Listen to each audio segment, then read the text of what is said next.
letter showed up on a Tuesday, thin, official-looking, and stamped with the words, "Immediate attention required."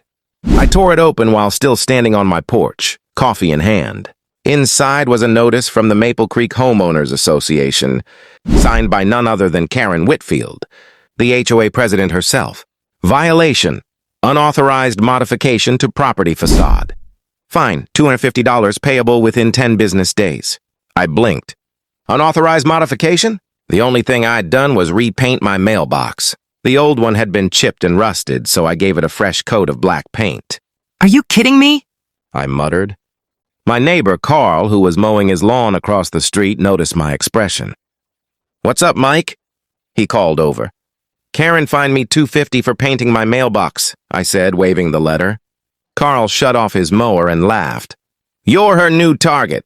She fined my wife last month because our garden flag didn't match the neighborhood's aesthetic." Karen was infamous around Maple Creek. Every homeowner had a story, and from fines over, Christmas lights to threats about unapproved trash bins. She ran the HOA like a private dictatorship, hiding behind bylaws no one had ever actually seen. But this time I wasn't letting it slide. That evening I walked to her house, a pristine, white colonial with manicured hedges and a no trespassing. Private HOA business sign by the door. I rang the bell. Karen answered with her usual tight smile and a clipboard in hand. "Michael," she said curtly, "I assume this is about your violation notice." "Yeah," I replied. "You can't fine me for painting my own mailbox. It's my property." Her smile sharpened. "The HOA governs the aesthetic integrity of the community. It's in the agreement you signed when you moved here." "I never signed any agreement," I said, frowning. "The developer mentioned the HOA but said it wasn't active." Karen crossed her arms. "Well, it's active now, and you're in violation." That smug confidence in her voice lit a fire inside me. "Then I'm going to the county," I said flatly. "I want to see the records." She laughed, a short, sarcastic sound.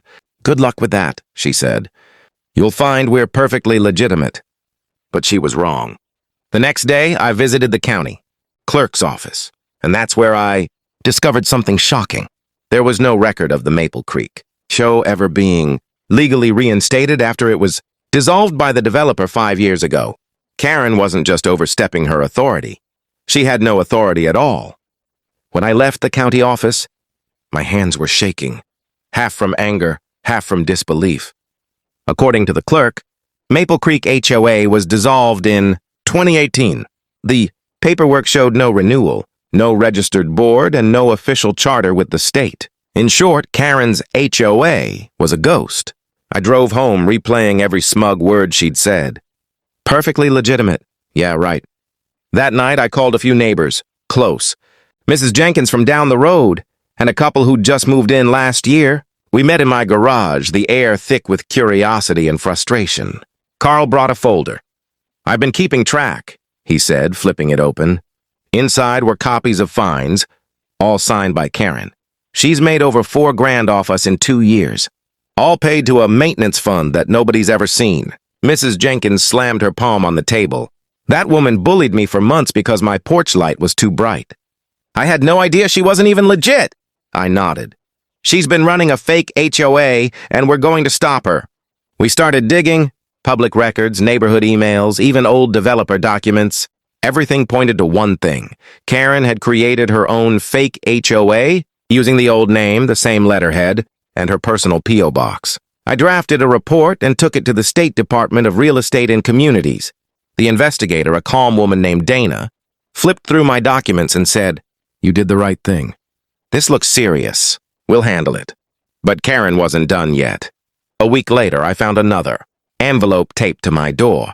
This time, a final notice for non-payment of my fine. Bold letters screamed, "Failure to comply may result in a lien on your property." I stormed straight to her house again. She opened the door with that same fake politeness. "Karen, I went to the county," I said, holding up her letter.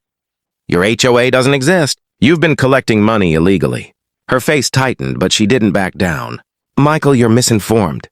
The HOA doesn't need to be registered the way you think. It's a community organization." I cut her off. "No, it's not. You've been lying to everyone. The state's investigating you." Her jaw dropped for just a second. Then she hissed, "You're going to regret this! You're turning the whole neighborhood against you." "I'm not turning them," I said. "You did that yourself." For a moment, the porch was silent except for the sound of wind rustling through her. Perfect rose bushes. Then she slammed the door in my face. 2 weeks passed. Then one morning, the whole neighborhood woke up to a notice from the state attorney general's office taped to every mailbox. It read, "The Maple Creek Homeowners Association has been found to be illegally operating without state registration. All collections, fines, and liens are null and void." Karen's empire had just crumbled overnight. But the real story wasn't over, because when the truth came out, it turned out Karen had done something even worse than fake fines. The morning after the state notice went up, the neighborhood buzzed like a kicked beehive. People gathered in driveways, waving letters, whispering, laughing, and even shouting. "Did you see this?" Carl yelled, jogging across the street with his paper in hand. "She's done, Mike, completely done." I nodded, still half in disbelief. The fake HOA, her personal power trip, was gone in a single day. Then came the knock on my door. It was Dana, the state investigator. "Mr. Miller," she said, "we wanted to thank you for bringing this to our attention. Your evidence helped us uncover a serious fraud case. Ms. Whitfield will be facing charges for misrepresentation and unlawful collection of funds." I blinked. "Charges? As in criminal?" She nodded. "She collected over $15,000 in unauthorized fees. That's embezzlement under state law." For the first time in months, I felt the tightness in my chest start to ease. Later that evening, Karen's white SUV disappeared down the street, a moving truck behind it. She didn't say goodbye to anyone, didn't apologize, just vanished. The next weekend, the neighbors gathered again, but this time for something better. We had a community barbecue, right in the park where Karen used to post her "no events without approval" signs. Laughter filled the air. Kids ran around. Music played. For the first time since moving in, Maple Creek actually felt like a neighborhood. Carl raised a soda can in a toast. "To Mike for standing up!" I shook my head. "To all of us, for not letting fear run our homes." Mrs. Jenkins wiped her eyes. "Feels good to finally breathe again." We all laughed, but deep down there was something more, something real.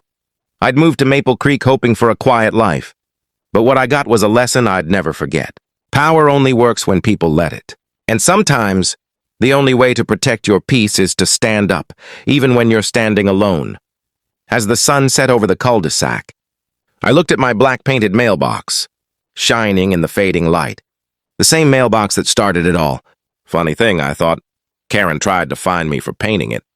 But in the end, that small act of defiance painted a new story for all of us. Never let intimidation steal your voice. Whether it's a fake HOA, a bad boss, or someone who thinks rules don't apply to them, stand up. You might just find others standing with you.